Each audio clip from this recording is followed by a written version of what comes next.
예, 앞에 녹화를 하다가 노트북 컴퓨터 배터리가 다 돼가지고 갑자기 꺼졌는데요. 어, 그래서 주권에 대해서 얘기했었죠. 이어서 말씀드리겠습니다. 어쨌든 웨스트팔리아 조약 30년 유럽의 30년 전쟁을 종식하는 웨스트팔리아 조약에서 결국은 이제 주류 세력인 로만 캐톨릭이 신교도들의 신앙의 자유를 인정하게 됩니다. 그런데 조건을 답니다. 너네들이 로만 캐톨릭 법을 따르지 아니하고 개신교 법을 따라도 좋다. 그러나 너희들이 있는 그 도시 안에서만, 대신 도시를 벗어나서 바깥으로 나오게 되면 로만 캐톨릭 법을 따라야 한다는 것이 핵심입니다. 이 핵심이 바로 주권의 개념을, 현대적인 주권의 개념을 시작이었다는 것이죠. 그러니까 너희들의 도시, 너희들의 동네 안에서만 너희들의 신앙의 자유를 인정해 주겠다. 거기를 벗어나면 인정할 수 없다. 여기에 합의를 본 것이죠. 개신교도들도. 그러니까 최소한 자기들의 지역, 자기들이 살고 있는 지역 안에서는 외부의 강대한 주류 세력인 로만 캐톨릭의 간섭을 받지 아니할 수 있는 그런 권리를 처음으로 갖게 된 것입니다. 그것이 바로 국가의 주권 개념의 시작이라는 것이죠. 그러니까 이게 영역, 지역적인 개념이 들어간 것이죠. 그래서 오늘날에도 그 영토 안에, 그 영토 안에서 일어나는 일은 어떠한 일이든지 외부의 간섭을 받지 아니하고 독자적으로 할 수 있는 그런 권리를 가지고 가지는 거, 그런 권리를 바로 주권이라고 하는데, 그것을 누가 갖느냐?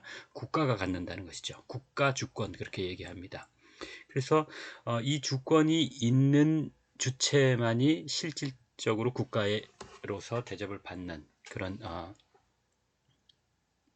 개념이 된 것입니다. 그래서 국가가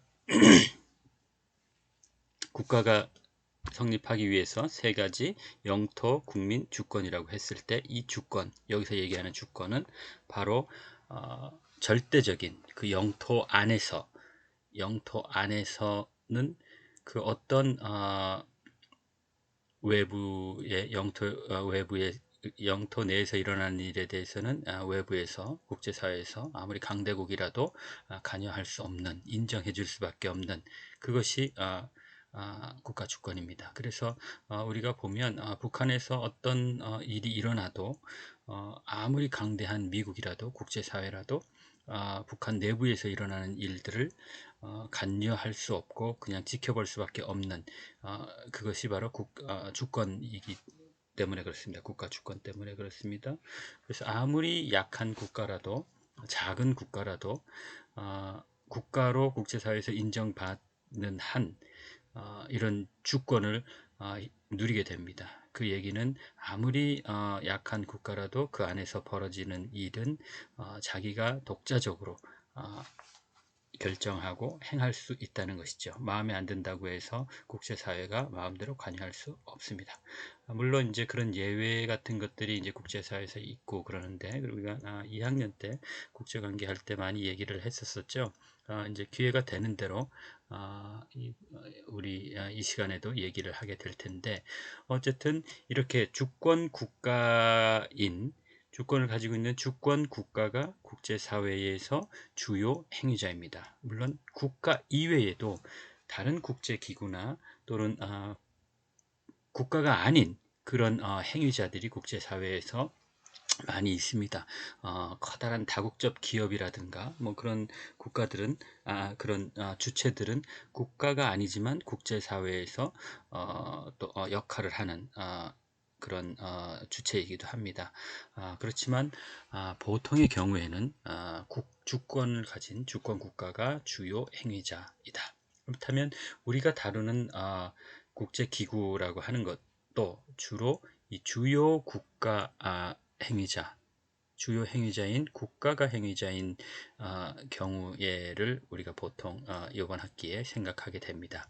그 얘기는 아, 국가 행위자가 아닌 비국가 행위자들이 구성하는 그런 국제 기구도 사실 있습니다. 그걸 우리가 보면 뭐 그린피스라든가 또 다른 환경단체 또 그런 것들은 어, 국가 기구가 국가가 그 행위자가 아니죠.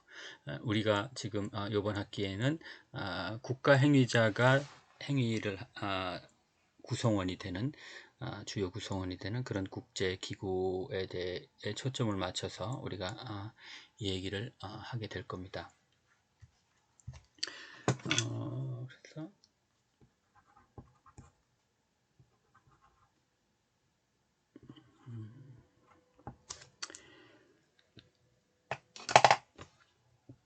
그래서 그 국가가 행위자인 국가들이 모여서 만든 국제 기구 들을 주로 얘기할 텐데, 그럼 그 국가들은 왜 국제사회에서 국제기구를 만드는가?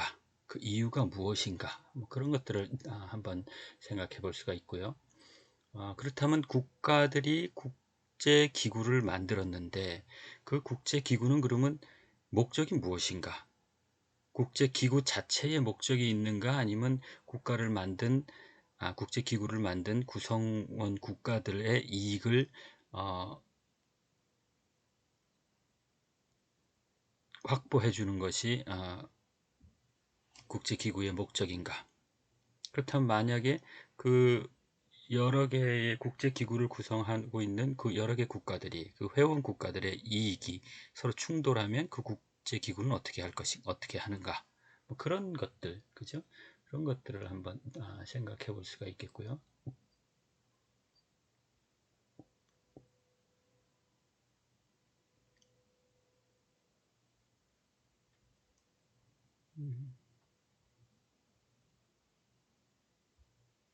그래서 한 가지 더 이제 우리가 수업을 계속 학기를 진행하면서 얘기가 나올 수 있겠지만 국제기구 방금 전에 말씀드린 국가들이 국제기구를 왜 만드는가 했을 때 다시 얘기하면 국제기구의 목적은 무엇인가 얘기를 할 때 국가들이 서로 협력과 갈등을 하는 국제사회에서 관계를 맺을 때 추구하는 목적이 있겠죠.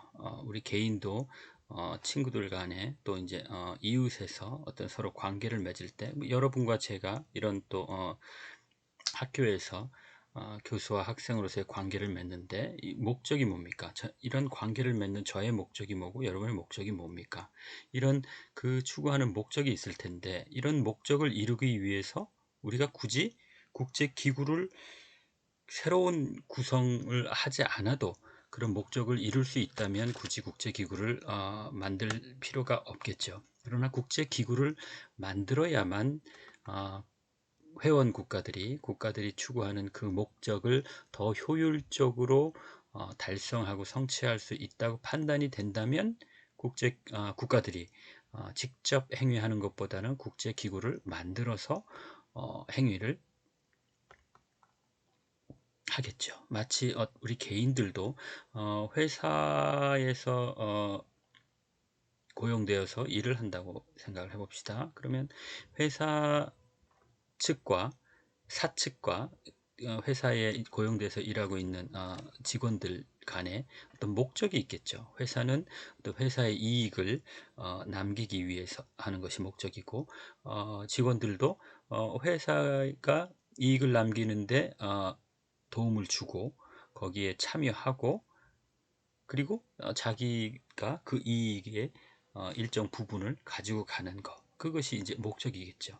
그것이 서로 문제 없이 잘 해결이 된다면 어떤 특별한 조직을 새로운 기구를 만들지 않아도 그 회사의 목적과 아, 국, 그 회사 직원들의 목적이 서로 조화롭게 잘 추구된다면 뭐 굳이 다른 어떤 조직을 만들 필요가 없겠지만 만일에 어, 직원들이 직원들 개인이 회사와 어떤 관계를 맺어 가지고는 자기의 이익을 충분히 확보할